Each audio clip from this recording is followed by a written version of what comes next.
Hey guys, Geno Zero, how you doing? I hope all is well in YouTube land, whatever part of the world that you are in. All right, well, let's take a walk around the home place. We got a decent day today. We'll take a walk around the home place and look at the baby critters. We'll start here with our brooder box. This is our newest chickies that we got from the feed store. These gold ones here are Buff Orpington, we believe. They had them all labeled as Cornish Rock Crosses, and they are obviously not Cornish Rock Crosses.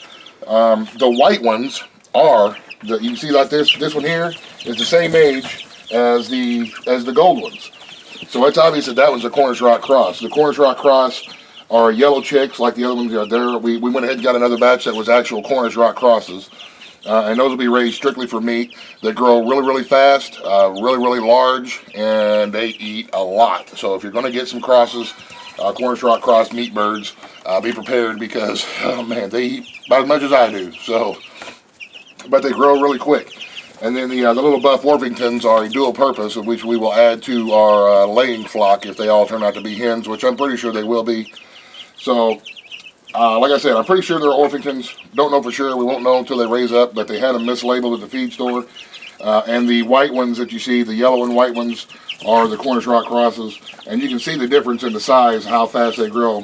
These other Cornish Rock Crosses are about a week behind the big one there. So they grow really fast. And once they start eating, which you see that they always at the food bowl, that's what they do, man. I'm not quite sure what they breed to get the Cornish Rock Crosses. I know there's Cornishes and there's White Rocks and so on and so forth. But it's a second generation hybrid, which means that you have to breed the first generation, and then the second generation you breed those together, and then you end up with your Cornish Rock Cross. Like I said, they're strictly a meat bird. They will lay eggs, but they usually will not be fertilized eggs, and you will not be able to propagate them. Plus, they get so big so quick that their legs and their joints can't keep up with them.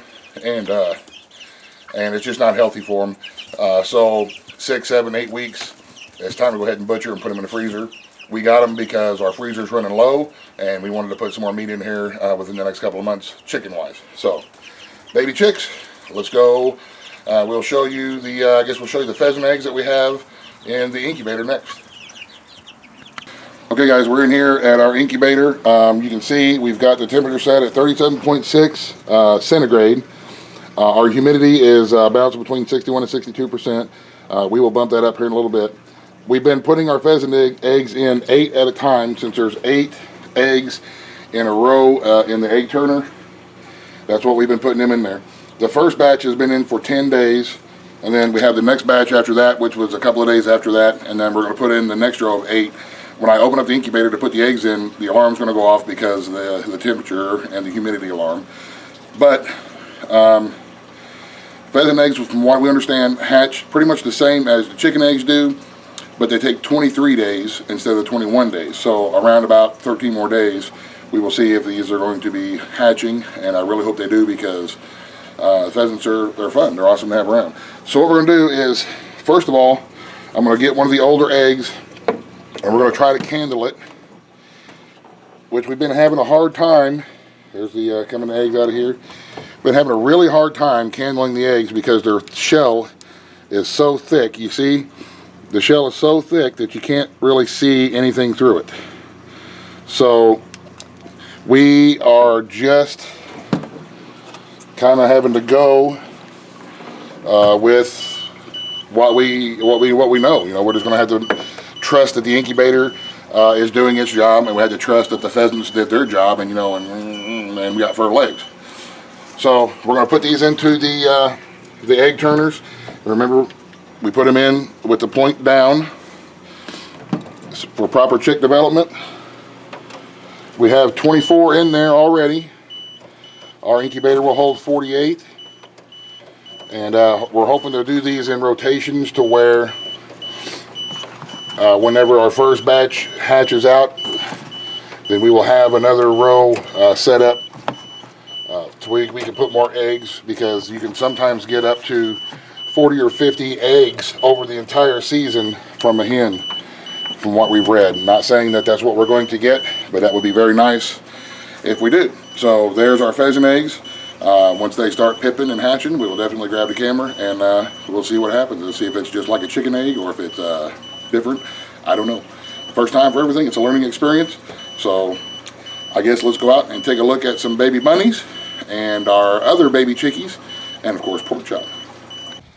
Man alive, we are happy that spring is here because the dandelions are coming out now, and rabbits love dandelion, the flowers, the leaves, the whole plant, and it's really, really good for them. And they love them. Let's see if we can catch her little. This is one of our little New Zealand does that we're going to keep as a breeder, and we'll see if she'll make her love my dandelion. That is a content bunny right there, y'all. Ain't that right, little girl? They love the dandelions, blackberry leaves, strawberry leaves, all kinds of just regular grasses and stuff that you can supplement your feed with your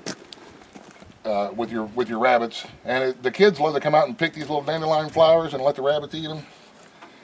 And we got some babies in here that we'll show you. These are mini Rex babies. What are you doing, little ones? Oh, let's get one here.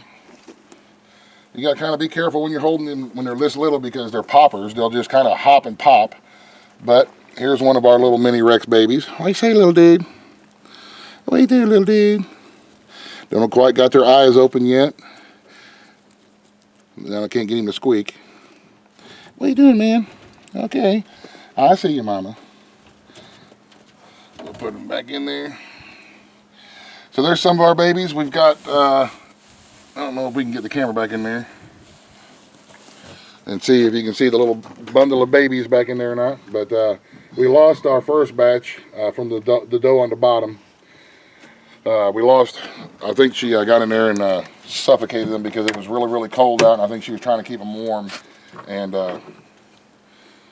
she smothered them. So it happens. It's not fun and it's tragic. But it does happen sometimes. Things like that happen. But now we've got some more babies that we're when these raise up, we will sell these. These are our the ones that we sell as pet rabbits. And we've got some baby meat bunnies up in the big barn, but they pretty much look exactly like these little bunnies, except for they're going to be a little bit bigger. They're a New Zealand Champagne d'Argent / California cross. So baby bunnies everywhere, and we're digging it. So we will go look at our little bigger chickies that we have next, and then we'll take a look at pork chop. So, but don't forget, now that the springtime is here and things are starting to green up, your animals haven't had any greens, especially rabbits that are in cages. They haven't had any greens all winter. And it was a long winter for everything. So grab some dandelions, grab some grass, grab some whatever it is green that's not, you're going to have to kind of make sure you don't get something that's poisonous. But dandelions are really easy to identify, plantains, and so on and so forth.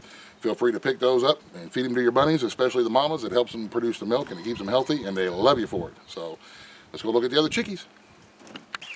Alrighty, here's some of our bigger chickies.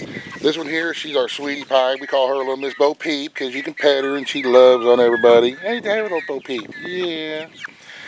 These are barred rocks, the speckled ones. And then we have some of our Jersey Giants here. They're also really, really docile and tame.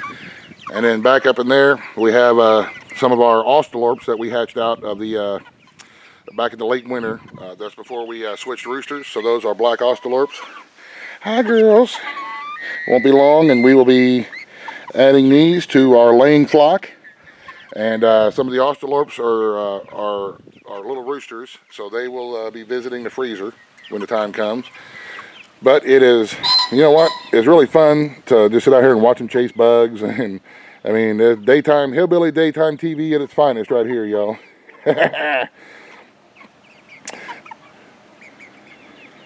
Hi, Bo Peep. Hi, sweetie girl. I have never had a chicken that is this friendly. And so I don't know if all barred rocks are this docile and friendly, but they are really, really nice. So there you have it. There's our other chickies out here in the peep show. Now we're going to walk over and take a look at pork chop and the pheasants. So we'll see you when we get over there.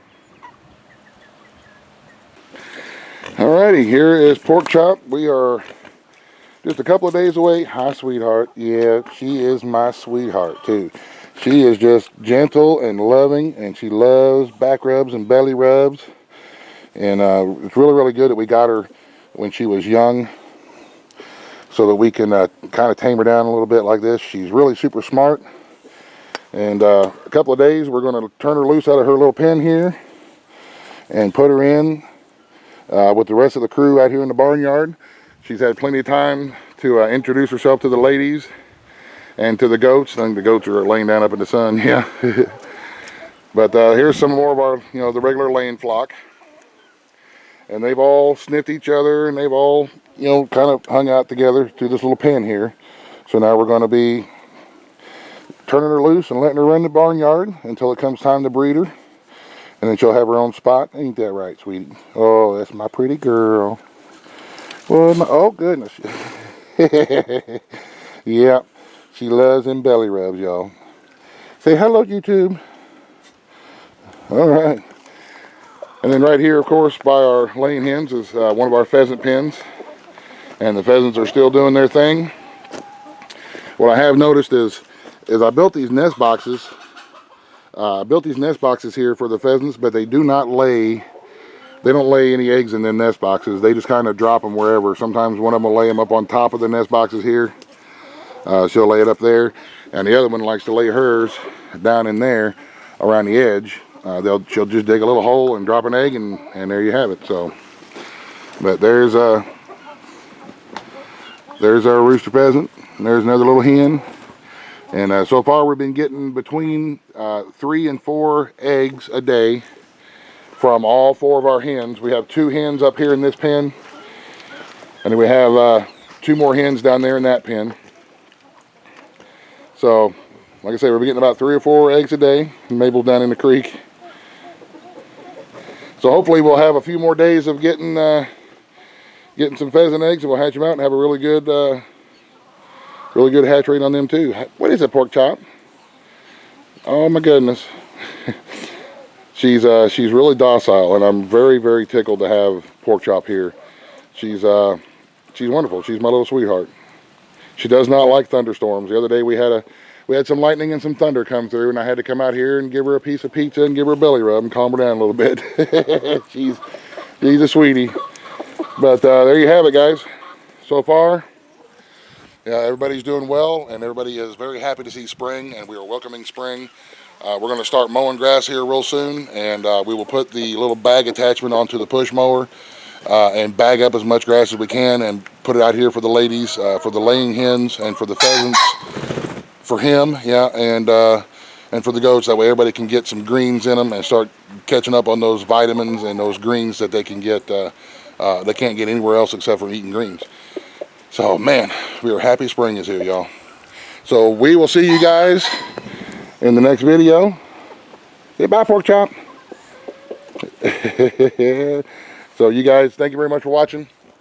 Have a great day. Enjoy the springtime, if it is spring where you are. If it's not spring yet, ooh, I feel sorry for you. Hang in there, it's on the way. Have a great day, God bless. The end. Buzz, buzz, the end.